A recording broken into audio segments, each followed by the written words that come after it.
మీకేమైనా ప్రశ్నలు ఉంటే ఆన్సర్ ఇస్తాను అంతే.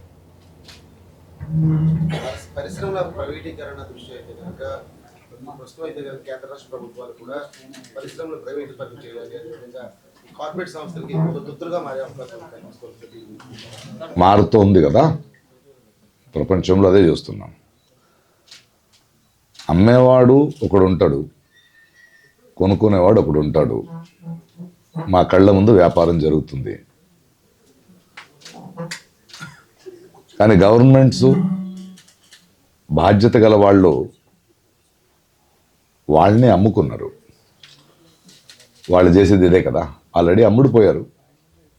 ప్రైవేటైజేషన్ చేస్తూ కార్మికుల, రైతుల, ప్రజలకి దెబ్బ నిదానంగా కొడుతూ చేస్తున్నారు. ఇది మా కంటి ముందు కనిపిస్తోంది. దానికోసమే పోరాటాలు జరుగుతున్నాయి. ఆఖరికి ఒక కార్మికుడు బాగుండాలి కదా, సమాజం బాగుండాలి. బట్ మా కళ్ళ ముందే ప్రైవేట్గా. రీసెంట్గా ఎయిర్పోర్ట్ ఫియాస్కో చూడండి. మీరు దాదాపు ఒక 10 సంవత్సరాల కింద చూస్తే ఇద్దరే పెద్దోళ్ళు అయ్యారు. అంటే మొనోపొలి, డ్యూఓపొలి అంటాం. ఇప్పుడు వాళ్ళు డిసైడ్ చేస్తారు. ఈ రాజకీయ నాయకులు, ఈ సర్కారాల గవర్నమెంట్స్ ఏమున్నాయో కార్పొరేటైజేషన్స్కి అమ్ముడుపోతారు. ఆ తర్వాత వాళ్ళు వెళ్తారు. కార్మికులు ఎక్కడుంటారు అక్కడ, రైతులు ఎక్కడుంటారు అక్కడ. ఇది మా కళ్ళ ముందు జరుగుతుంది. ఇదొక అరణ్య రోధనమే. కోర్టులు, కేసులు అంటారు, తెలియదాకా టైం అవుద్ది. అంటే ఓపికని పరీక్షిస్తున్నారు. ప్రజల, కార్మికుల ఓపికని పరీక్షిస్తూ ఉంటారు. మనం మీడియా అయిన మీరు, మనలాంటి వాళ్ళు కంటిన్యూస్గా పోరాడడమే దీనికి ఒకే ఆన్సర్. సార్, ఎప్పటి నుంచి చూస్తున్నా విశాఖ స్టీల్ ప్లాంట్కి సంబంధించి ప్రైవేటీకరణ జరగదని చెప్తూనే ఇంటర్నల్గా మొత్తం ప్రైవేటీకరణ అయిపోతూ ఉంది, కనిపిస్తూ ఉంది. ప్యాకేజీలు అంటారు, ఇంకేదో అంటారు కదా. అది కళ్ళ ముందే కనిపిస్తుంది. అంటే అదే అది మనం చూస్తూ ఉన్నాం, ఎన్ని రోజులు చూస్తూ ఉంటామని కదా. నిరంతరమైన పోరాటమే, ప్రశ్నించడమే దీనికి ఒకే దారి. ఎందుకంటే ఇవాళ ఉన్న ఇన్స్టిట్యూషన్స్ వాళ్ళ చేతుల్లో ఉన్నాయి, కోర్టులు వాళ్ళ చేతుల్లో ఉన్నాయి, పోలీసు వాళ్ళ చేతుల్లో ఉన్నాయి. ఈ దేశంలో రాజకారణం ఎవరు చేయాలి? ప్రజలు చేయాలి. గెలిచిన వాళ్ళు పని చేయాలి. వాళ్ళు మార్చారు, వాళ్ళు రాజకీయం చేస్తున్నారు, మేము పనులు చేస్తున్నాం. ఇది మారేదాకా, ఇది అర్థమయ్యేదాకా ఈ పోరాటం సాగుతుంది. స్టేట్ అయినా సెంట్రల్ అయినా ప్రశ్నిస్తున్న వాళ్ళని వెంటనే అరెస్ట్ చేస్తున్నారు, కేసులు పెడుతున్నారు, భయపెడుతున్నారు. దీని మీద ఏంటి సార్? వాళ్ళు వేరే దారి లేదు కదా వాళ్ళకి. ప్రశ్నించే గొంతులు వద్దు వాళ్ళకి. ప్రశ్నించే గొంతులు వద్దు. ఎవడు ప్రశ్నించినా అదే సర్వాధికారం వేరే వేరే రూపంలో ఉంటుంది. స్టేట్ అయినా సెంటర్ అయినా, అప్పుడు సెంటరు స్టేటు వేరే వేరేగా ఉండేది. ఇప్పుడు స్టేట్లు కూడా కుమ్మకైపోతే, అందుకే అమ్ముడుపోయిన వాళ్ళ గురించి మాట్లాడాను నేను. As simple as that.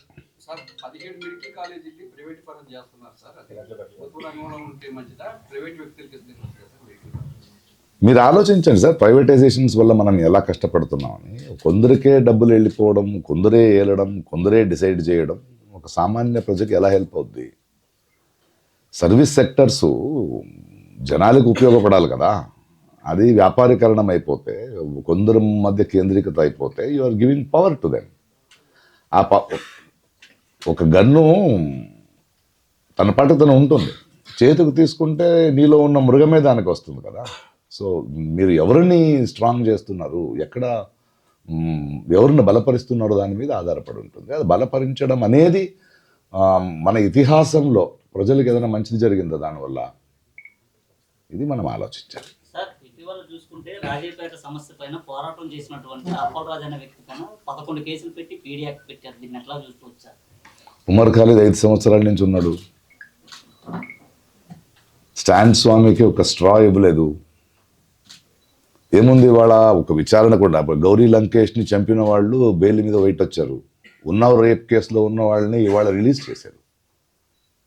కనిపిస్తోంది కదా మనకి what they are trying to do. అందుకే వాళ్ళ ఇంతకుముందు సర్కారుల గవర్నమెంట్స్ పోలీస్ డిపార్ట్మెంట్ని చేతుల్లో పెట్టుకునేది. సో పోలీసులు అంటే భారతదేశ ప్రజలు వెళ్ళడానికి భయపడేవాడు. ఇంటికి పోలీసు వచ్చాడంట, ఏమైందో, పోలీస్ స్టేషన్ ఏంటో అని. అప్పుడు ఒక మాట అనేవాళ్ళం మనం, కోర్టు ఉంది చూసుకుంటామని. కోర్టు ఉంది చూసుకుంటే ఒక నమ్మకం ఉండేది. ఇప్పుడు కోర్టు కూడా లేదు కదా చేతుల్లో, అంతే కదా. సో ఇది ఎన్ని రోజులు జరుగుతాయి, ఎన్ని రోజులు మనం సైలెంట్గా ఉంటాం. ఆఖరికి దెబ్బ మనకి, ప్రజలకి.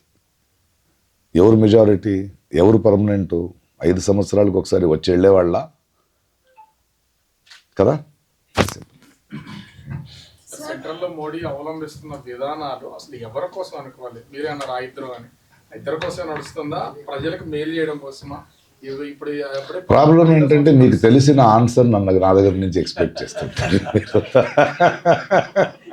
అందరికీ అన్నీ తెలుసు, మహాప్రభు గురించి అందరికీ అన్నీ తెలుసు, అంతే కదా. సార్ ఇండిపెండెంట్ మీడియా, అదే మెయిన్ స్ట్రీమ్ మీడియా, ఈ రెండింటి ప్రభుత్వాలు ప్రశ్నించడంలో ఏ స్థాయిలో ఉందని మీరు అనిపిస్తుంది? మెజారిటీ అమ్ముకున్నారు కదా మీడియా కూడా, సిగ్గులేక. ఎంత పెద్ద పాపం చేస్తున్నారు. ఎవరి కోసం మాట్లాడి ఇవాళ హెడ్లైన్స్ ఎవరిది వస్తుంది, ఏమొస్తుంది? హిందూ ముస్లిం వస్తుంది, మతీయవాదం వస్తుంది. మంచిది గొంతు లెత్తే ధ్వనులు మీడియాలో వస్తారా? కళ్ళ ముందే కదా. అట్లీస్ట్ కొంచెం ఇండిపెండెంట్ మీడియాలైనా కొంచెం మాట్లాడుతున్నాయి. దాని మీద కూడా కదా కేసులు జరుగుతున్నాయి కదా.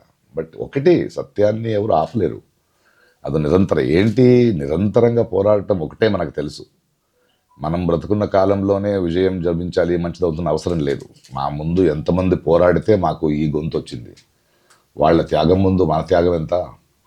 కొంచెమైనా ప్రజలు, మీడియా, మీరు మధ్యలో మీకే తెలుసు. మీ ఓనర్స్కు ఎవరు పంపించేటప్పుడు పంపిస్తారు కదా, ఎలాంటి ప్రశ్న. ప్రకాష్ రాజ్ గారు వచ్చారు, కొంచెం ఇరికించండి అని. మీరేం చేస్తారు? జీవనోపాయం సార్, మీరంటే చాలా ఇష్టం, బట్ ఆ ప్రశ్న నేను అడగాలి కదా అని ఉంటాం. మరి నేను చెప్పిందంతా ఎక్కడ ప్రింట్ అవుద్ది? స్పెల్లింగ్ మిస్టేక్తో మీరే ప్రింట్ చేస్తారు కదా. ఇవన్నీ జరుగుతున్నాయి, జనాలకి అర్థమవుతుంది. అది నిరంతరంగా మనం ప్రశ్నించడం వల్ల, భయపడకుండా ఉండడం వల్ల, ఇలాంటి లీడర్స్ ఉండడం వల్ల, ఇలాంటి సిఐటియులు ఇవన్నీ ఉండవు. రీసెంట్గా బెంగళూరులో, కర్ణాటకలో కాంగ్రెస్ గవర్నమెంట్ 1700 acres ల్యాండ్ని, ఒక వెరీ అగ్రికల్చరల్ ల్యాండ్ని ఏదో కారిడార్ తీసుకోవాలంటే మనం పోరాటం చేసాం. అప్పుడు రైతు సంఘ వాళ్ళు, సిఐటి వాళ్ళు, వీళ్ళందరూ కలిస్తే గవర్నమెంట్ వెనక్కి తీసుకొని వదిలేసింది. అలాంటి పోరాటాలు మనకి చాలా స్ఫూర్తిని, చైతన్యాన్ని ఇస్తున్నాయి. అంటే ప్రశ్నించే గొంతులు ఒక్కసారి కలిస్తే పీపుల్ విల్ కమ్ అని. సార్, విశాఖ నగరంలో వేల కోట్ల రూపాయలు విలువ చేసే 99 పైసలకి కట్టబెడుతున్నారు సార్. మంచిదని అంటారా సార్? మంచిది కాదు కదా, మీకు తెలుసు కదండి. ప్రకాష్ రాజ్ గారు నోటి నుంచే రావాలా అది? అంటే వీళ్ళేటో చెప్తే కొంతమందికి వెళ్తుంది. చెప్పాను కదా, మీరు విన్నారు, నేను నవ్వాను, అందరికీ తెలుసు అన్నాను. Even the Indian film industry of late has been generating propaganda films like Kashmir Files, Kerala Story. దాన్ని ఫైల్స్ అంటాను నేను, ఫైల్స్ అన్నాను. Yeah, Kashmir Files, Kerala Story, and now the Durandar. So, what do you think about this kind of propaganda? Think ఏంటంటే, మేము media అమ్ముకున్నట్టే cinema ఇండస్ట్రీలో కూడా అందరూ అమ్ముకున్నారు. అండ్ చాలా సినిమా, దాని మాధ్యమం నుంచి అయ్యే ప్రేరణ ఆర్ ఇన్ఫ్లుయెన్స్ ఈ రాజకీయ పార్టీకి బాగా తెలుసు. So they invest lot of money in to it. దీన్ని చాలా 4 సంవత్సరాల ముందే చెప్పాను. Lot of crores of rupees invest చేస్తున్నారు. కేరళ ఫైల్స్ అంటారు. ఇంకా దానికి మన మహాప్రభు ప్రధానమంత్రి లేదు, దానికి ఈవెంట్ మేనేజ్మెంట్ కింద దానికి ఇది కూడా చేస్తారు కదా ఆయన. కేరళ ఫైల్స్ చూడండి అంటారు. ఆయనకి సినిమా వెరీ స్పెసిఫిక్ క్యాంపెయినింగ్ ఉంది కదా, అందులో చెప్తారు కదా. ఇప్పుడు హిందూ ముస్లిం అదే కావాల్సింది ఆడికి. మీకు చాలా ఒక మనిషికి సహజంగా ఒకటి ఉంటుందండి, జెనోఫోబియా అని. అంటే మన ఊరికి ఎవడైనా అపరిచితుడో ఆగంతుకుడో వస్తే కొంచెం సంశయంగా చూస్తాం. వీళ్ళు వాడుకుంటారు. ఫస్ట్ మనల్ని విడదీస్తారు. విడదీసి దానికి కావాల్సిన కార్యక్రమాన్ని క్రియేట్ చేస్తారు. దాన్ని భయంగా మార్చాలి కదా, దాన్ని ద్వేషంగా మార్చాలి కదా. దాన్ని కోము దంగలో, రేప్సో, కొట్టడమో స్టార్ట్ చేసి మనం ఎదురు కొట్టుకునేలా చేస్తారు. వాళ్ళ పనులు అలా చేస్తుంటారు. సో ఈ ఫిల్మ్ వస్తున్నాయి అనేది చాలా వాస్తవం. అండ్ నేను దేన్ని బ్యాన్ చేయనని చెప్పను. Let the people see. Ban చేయడంలో ఏముంది, పీపుల్ చూడండి. మనం చూస్తున్న వాళ్ళు అర్థం చేసుకోవాలి ఏం ఫీడ్ చేస్తున్నారు మన బ్రెయిన్లో. గేమ్ ఫీడ్ చేస్తున్నారు వాళ్ళు. ఒక ఎక్స్ట్రాడినరీగా సినిమా తీసి ఇంపాక్ట్ఫుల్, బట్ 90% ఊరికే చూస్తున్నారు, సినిమాని చూస్తున్నారు, బట్ దాని వెనక ఒక విషయం ఉంది. ఆ విషయాన్ని ఎలా వేయాలి? సో వాళ్ళు ఎందుకు ఇలా చేస్తున్నారు, వాళ్ళతో గొడవ పెట్టలేదు, ఎందుకంటే వాళ్ళు చేస్తారు. ఎందుకంటే దే వాంట్ టు సర్వైవ్. ఒక కుర్చీ గట్టిగా ఉండాలంటే అబద్ధాలతో భయంని వ్యాపించి కట్టిన ఒక సామ్రాజ్యం అబద్ధాలతోనే బ్రతకాలి. నేను మీరు ఎప్పుడు రియలైజ్ అవుతాం దాన్ని? మా పిల్లల భవిష్యత్తు గురించి మాట్లాడుతున్నారా, యువకుల గురించి మాట్లాడుతున్నారా, మనకి నిజమైన కల్చర్ గురించి మాట్లాడుతున్నారా, గుణాల గురించి మాట్లాడుతున్నారా? Are we happy as a nation? Are we earning? కొంచెం మనకి ఎలా అంటే, ఈ కప్పు ఉంది కదా, కప్పుని ఒక చిన్న వెజల్లో వేస్తే ఇట్ ఇస్ కోల్డ్ వాటర్ ఉంటుంది, వేడి నీళ్ళు వేస్తే జంపేస్తుంది. ఇది పెట్టే తర్వాత కింద నిప్పు పెడతారు వాళ్ళు. ఇది అలవాటు అవుతూ వెళ్తుంది. ఏదో ఒక పాయింట్లో భరించలేదు. మనిషి వికాసంలో ఇంత క్రౌర్యాన్ని, ఇంత అన్యాయాన్ని భరించలేదు. బికాజ్ ఇది మనం హిట్లర్ నుంచి చూస్తున్నాం, ముసోలిని నుంచి చూస్తున్నాం. అక్కడి నుంచి ఇతిహాసం నుంచి మనం పాఠం నేర్చుకోవాలి తప్పితే ఇంకేముంది? అండ్ ఎప్పటిదాకా ప్రజలకి ఇది నా దేశం, రాజకీయం చేయాల్సింది నేను, వాళ్ళు కాదు, వాళ్ళు మాకు భిక్ష చేయట్లేదు అని మనకి అర్థమవ్వదో అప్పుడు దాకా ఇలా ఉంటే జరుగుతుంటాయి. Sir, even coming to the Kannada film industry, it was very less visible decades before, but with KGF and Kantara, it has now become pan-India. అలా కదమ్మా, సక్సెస్లు ఫెయిలియర్స్లు ఉంటాయమ్మా. Malayalam film is also doing lot of content. ఒక cinema కోట్లు సంపాదించింది కాబట్టి ఆ ఇండస్ట్రీ పెరిగిందని లేదు కదా. It is one of its kind. No, అలా అంటే గ్రోత్ ఇస్ మారాలి కదా. దాన్ని ఎలా సస్టైన్ చేస్తారనేది వచ్చే సినిమాలు చెప్పాలి. Whom do you attribute this to? This kind to the next generation, younger generation who has brought in. Yes. Sir iBomma Ravi విషయంలో మీరు ఏం చెప్పాల్సిన అవసరం లేదు. దొంగతనం తప్పు కదయా, ఎవరిదైతే ఏంటి? దొంగతనం తప్పు, దొంగే. ఇటీవల కాలంలో చూసుకుంటే కొత్త సినిమాలకు ధరలని కూడా పెంచుతున్నారు, ధరల భారం పెరుగుతుందని చెప్పి చూడకండి సినిమాలు, ప్రేక్షకులు చెప్తున్నారు. సినిమాలు చూడకండి. అలా కాదు. ఎవడు వ్యాపారం వాడిది. ఓకే, ఇప్పుడు దొంగతనం చేస్తున్నా అంటే ఆడు హీరో ఎలా అవుతాడండి? అవును, ఒక పెద్ద దొంగే మహాప్రభు అయ్యాడు ఈ దేశానికి. అలా అని అందరూ దొంగలే అంటే ఇంకేమవ్వాలి ఈ దేశం? సార్, శివాజీ, మన సినీ నటుడు శివాజీ చేసిన వ్యాఖ్యలపై మీ సమర్థిస్తున్నారా లేకపోతే వ్యతిరేక? సమర్థించడం ఏమిటి అంత చెత్తగా మాట్లాడితే? ఒక భాష ఏంటి? ఆడవాళ్ళంటే ఏమనుకుంటున్నారు మీరు? మీలో ఉన్నదే బయట వస్తుంది. అదేంటా మాటలు, అదేంటా అహంకారం, అదేంటి ఆడాళ్ళని ఈడుతారని? ఇవాళ ఆడవాళ్ళకి అన్యాయం ఎవరి నుంచి జరుగుతుంది? మగాళ్ళే కదా, తరతరాలుగా మనమే చేస్తున్నది కదా. మీరు వేదిక మీద మాట్లాడుతున్నప్పుడు మీకు ఉండాలి. సరే, ఆయన క్షమాపణ అడిగాడు, బట్ ఒక సంస్కారాలు బలిదారు కదా. ఇప్పుడు ఆమెను ఆంటీ అన్నాడు అంటే వాళ్ళ భాష చూడండి. వాళ్ళకి ఆడవాళ్ళ బాడీ పార్ట్స్ తప్పితే తెలుగు రాదు వాళ్ళకి. వాళ్ళ బాడీ పార్ట్సే మాట్లాడతారు. వాళ్ళు ఎంత సంస్కారాలు అనుకుని మాట్లాడుతున్నా అంత అసహ్యం అది. అనసూయ లాంటి వాళ్ళని నేను సపోర్ట్ చేస్తాను. ఆడవాళ్ళని సపోర్ట్ చేయాల్సింది మా బాధ్యత, మా కర్తవ్యం అది. శివాజీ గారు కానీ ఎవరు కానీ ఒక వేదిక మీద మాట్లాడేటప్పుడు ఒళ్ళు దగ్గర పెట్టుకుని, మీకు ఒక వేదిక ఎందుకు ఇచ్చారు? మీకు భిన్నాభిప్రాయాలు ఉండొచ్చు. భిన్నాభిప్రాయాన్ని ఎలా చెప్పాలి? ఏ మాటలతో చెప్పాలి? భాష అది, తెలుగు భాష అది కాదు కదా. ఆయన ఇప్పుడు సారీ చెప్పాడు, బట్ మిగతా వాళ్ళు వదలరు.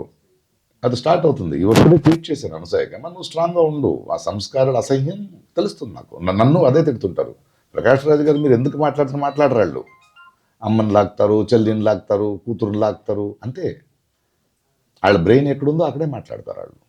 అది ఖచ్చితంగా శివాజీ గారు చెప్పింది తప్పు. ఒక సభ్య సమాజంలో వీ కెనాట్ ఎక్స్పెక్ట్ ఇట్. మీరెవరు చెప్పడానికి? మీ దృష్టి మార్చుకోండి. గిల్లేది ఎవరండి అమ్మాయిని? ఆడవాళ్ళ? మగాళ్ళే కదా. మరే నేను పోకులేలా చెప్పాలా గిల్లితే గిల్లించుకోవాలని? కాదు కదా, అన్యాయం కదా, అది తప్పది. ఆరావళి పర్వతాల మీద పెద్ద పోరాటం జరిగింది, ప్రభుత్వానికి తగ్గింది. మెయిన్ స్ట్రీమ్ మీడియా కన్నా సోషల్ మీడియాలో వచ్చిన దానిలో తగ్గింది అనేది నిజం. సోషల్ మీడియాలో ప్రజలు నించున్నారు, లేకపోతే వాళ్ళు అలా చేస్తూనే ఉంటారు. ఎందుకంటే మేజర్ మీడియాలు అమ్ముకున్న తర్వాత ఇంకేం చేయాలి మనం? ఏం చేయాలి? They are so many youngsters, YouTubers నిజంగా ప్రామాణికంగా పనిచేస్తున్నారు. సోషల్ మీడియాల వల్ల చెడు ఎంత జరిగిందో అంత మంచిది కూడా జరుగుతోంది. They are creating awareness among people. ఆ పోరాటం జరగకపోతే అంటే మళ్ళీ అలాంటి పోరాటాలు గెలిచేటప్పుడు పోరాటానికి ఒక చైతన్యం వస్తుంది కదా.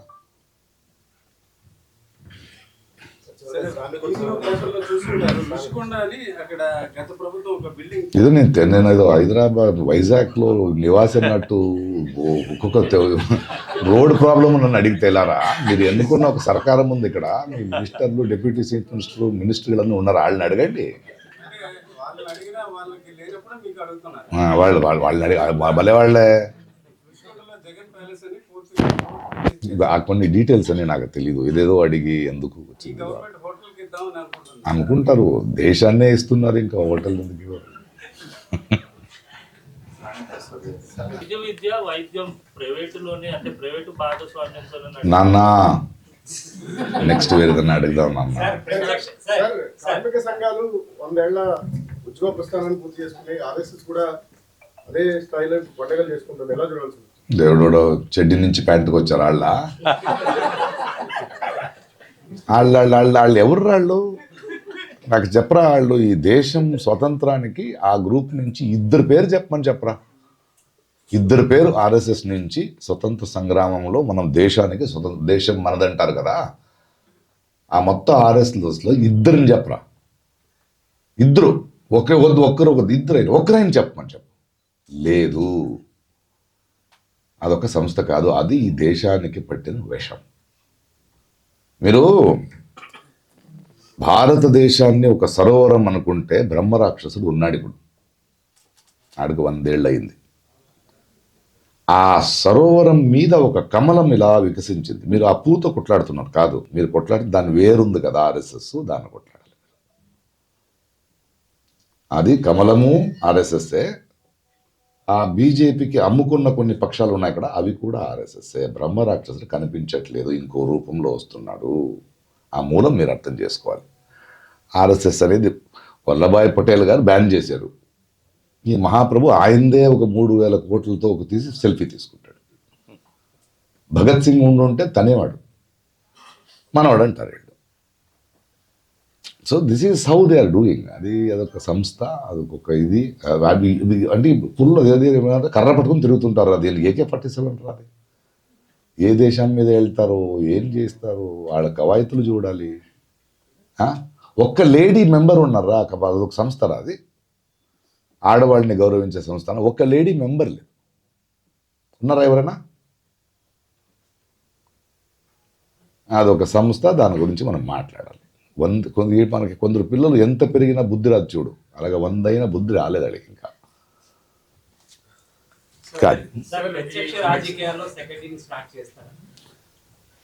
నేను రాజకీయం ఎవరు చేయాలని చెప్పా, ప్రజలు. నేను రాజకీయం చేస్తున్నా, ఓకే? అక్కడ కాదు, జనాల మధ్య నుంచుని ఇలా చేయాల్సింది మనం అంటున్నాం కదా. వాళ్ళు ఎవరండి? వాళ్ళ సెక్యూరిటీ, వాళ్ళ భోజనం, వాళ్ళ కారు, వాళ్ళ ఆఫీసెస్ మా డబ్బు. అగ్గి పెట్టి మ్యాచ్ బాక్స్ తీసుకున్న ట్యాక్స్ కట్టి దేశం నడుపుతున్నాం. మన డబ్బును చూసుకోండి అని చెప్తున్నాం. So being the voice of the people is the right politics and I'm happy with this politics. Sir, వరుస ఎన్కౌంటర్లు జరుగుతున్నాయి నక్సల్స్ మీద, వరుసగా చంపుకుంటూ పోతున్నారు. అంటే కొన్ని ఫేక్ ఎన్కౌంటర్స్ కూడా ఉన్నాయనేది ఇప్పుడు అటు వామపక్షాలు కానీ ఇతరులు ఆరోపిస్తున్నటువంటిది. అసలు అంటే కేంద్రం తీసుకున్నటువంటి నిర్ణయం గురించి ఏమనుకోవాలి? మూమెంట్ తగ్గినా కూడా ఈ వరుస హత్యలు, దీని మీద ఏమంటారు? ఎవడిని ఎన్నుకున్నారో మీరు? హంతకుడిని ఎన్నుకున్నారు. ఆడగది వేట, అది అంతే కదా. చాలా బాధతో చెప్తున్నా ఈ మాట. ఎన్కౌంటర్ ఏంటి? జనజీవన స్రవంతిలో తీసుకురావాలి కానీ పోరాటం ఎందుకు చేస్తున్నారు? మన ప్రజలే కదా, మనవాళ్లే కదా. ఏంటి సమస్యలు అని అడగాలి. ఎన్కౌంటర్ అంటే ఆపరేషన్ సింధూరా ఇది? అలా కాదు కదా, మనవాళ్లే కదా. ఎందుకు కోపడ్డావు? ఏంటి నీ బాధ్యత? ఏంటి నీ బాధ? ఏదో కారణం ఉంటుంది కదా. వాళ్ళు టెర్రరిస్టులు కాదు కదా.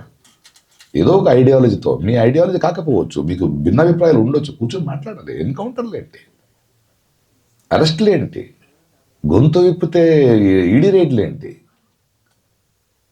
కదా? అన్యాయం జరుగుతోంది. సింపుల్, బాధతో చెప్తున్నా.